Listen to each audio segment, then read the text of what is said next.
Bismillahirrahmanirrahim. Assalamualaikum warahmatullahi wabarakatuh. Hamdan syukranillah, salatu wassalamu ala asrofil anbiya'i wal mursalin wa ala alihi wa ashabihi wa man tabi'ahum bi ihsani ila yaumiddin, amma ba'du.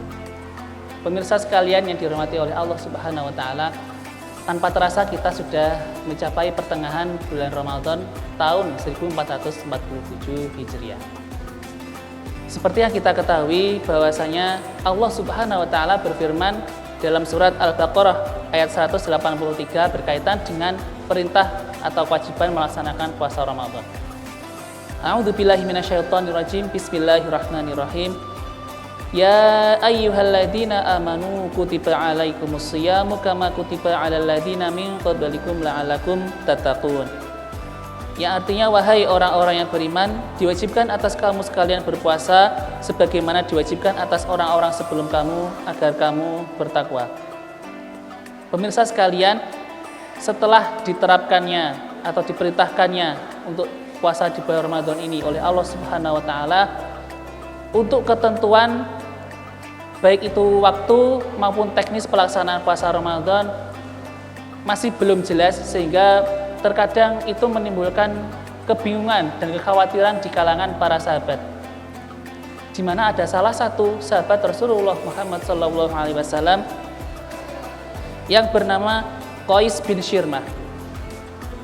Beliau adalah salah satu sahabat Rasul yang pernah mengalami suatu kejadian di mana beliau berpuasa namun belum mengetahui waktu kapan ketika mulai puasa dan kapan mulai berbuka. Karena seperti yang saya katakan tadi, untuk teknis pelaksanaan puasa masih belum disampaikan. Suatu ketika sahabat Qais ini dia sedang melaksanakan puasa Ramadan dengan sangat antusias dan penuh semangat. Kemudian di suatu hari dia bekerja, sepulang bekerja dia kemudian istirahat, dan kebetulan waktu itu adalah waktu malam tiba. Kemudian dia menanyakan kepada istrinya, "Wahai istriku, aku sangat lapar, apakah ada makanan?" Kemudian sang istri bergegas menuju ke dapur untuk mencari makanan. Setelah beberapa saat, istrinya kembali untuk menyampaikan kepada Qais tersebut bahwasanya di rumah tidak ada makanan. Aku akan mencari dulu makanan di luar. Kemudian mendengar itu, Qais mengizinkan istrinya untuk bergegas keluar dan mencari makanan untuk sang suami. Namun di tengah waktu tunggu tersebut, Qais merasa sangat kelelahan dan akhirnya tertidur pulas. Sesaat kemudian sang istri datang dengan membawa makanan seperti yang diminta oleh sang suami. Kemudian melihat sang suami tertidur dengan pulas, istri hanya memandanginya dan kemudian mengatakan, "Kasihan wahai suamiku." Kemudian setelah sang suami tersebut tertidur pulas hingga akhirnya terbangun pada pagi harinya, kemudian Qais ini melanjutkan puasanya. Karena berdasarkan ayat yang tadi di awal saya baca, waktu puasa masih belum jelas. Kemudian akhirnya dia melanjutkan puasa hingga matahari terbenam, yaitu di malam hari. Ketika itu di Madinah suhu udara sangat panas, matahari juga sedang sangat terik-teriknya, sehingga itu menurunkan stamina dan juga tenaga Qais bin Shirmah ini, yang akhirnya membuat dia pingsan. Kemudian setelah dia siuman, sahabat yang lain menanyakan kepada Rasulullah SAW mengenai perihal ini. Kemudian dari peristiwa Qais bin Shirmah ini, Rasulullah SAW menyampaikan firman Allah Subhanahu wa taala, yaitu surat Al-Baqarah ayat ke-187 yang berbunyi, A'udzubillahi minasyaitonirrajim. Bismillahirrahmanirrahim. Uhilla lakum lailatas siyamir rafathu ila nisaikum hunna libasul lakum wa antum libasul lahun.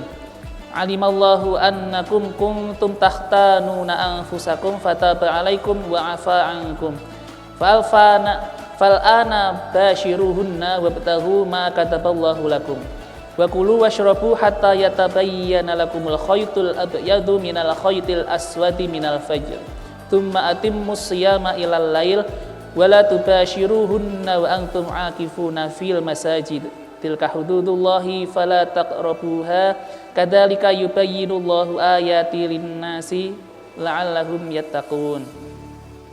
Yang berarti dihalalkan bagimu pada malam hari bulan puasa untuk bercampur dengan istri-istrimu. Mereka itu adalah pakaian bagimu dan kamu pun juga adalah pakaian bagi mereka. Allah mengetahui bahwasanya kamu tidak dapat menahan nafsumu, karena itu Allah mengampuni kamu dan memberi maaf kepadamu. Maka sekarang campurilah mereka dan carilah apa yang telah ditetapkan Allah untukmu. Dan makan, minumlah hingga terang bagimu benang putih dari benang hitam, yaitu fajar. Kemudian sempurnakanlah puasa itu sampai datang malam, tetapi janganlah kamu campuri mereka itu sedang kamu beriktikaf di dalam masjid. Itulah larangan Allah, maka janganlah kamu mendekatinya. Demikianlah Allah menerangkan ayat-ayatnya kepada manusia agar mereka bertakwa. Pemirsa yang dihormati oleh Allah Subhanahu wa taala, dari sini yang perlu kita garis bawahi dari surat Al-Baqarah ayat 187, yakni adalah pernyataan bahwasanya kita diizinkan untuk makan dan minum hingga terang atau jelas antara batas benang putih, yaitu paginya, dan benang hitam atau malam sebelumnya. Dari situ, itu adalah batas mulai kita melaksanakan puasa. Begitu juga di sini Allah menerangkan bahwasanya batas kita untuk makan malam yaitu dimulai dari terbenamnya matahari, yaitu ketika malam. Dari ayat ini Allah sudah menyampaikan dengan jelas kapan waktu yang paling tepat untuk berpuasa. Jadi pemirsa semua, kita sudah tahu dengan jelas bahwasanya waktu dari puasa yaitu adalah ketika matahari terbit, atau lebih tepatnya adalah ketika sudah jelas perbedaan batasan antara benang putih yaitu pagi hari dan benang hitam di malam hari. Mungkin itu bisa dilihat di penjuru sebelah timur atau ufuk sebelah timur. Hingga nanti berbuka atau boleh makan dan minum itu adalah ketika matahari terbenam. Semoga kita senantiasa diberikan Allah Subhanahu wa taala kesehatan, umur yang barokah, sehingga kita bisa terus melaksanakan puasa Ramadan hingga di akhir bulan ini. Sekian yang bisa saya sampaikan, kurang lebihnya mohon maaf. Billahi taufik wal hidayah. Assalamualaikum warahmatullahi wabarakatuh.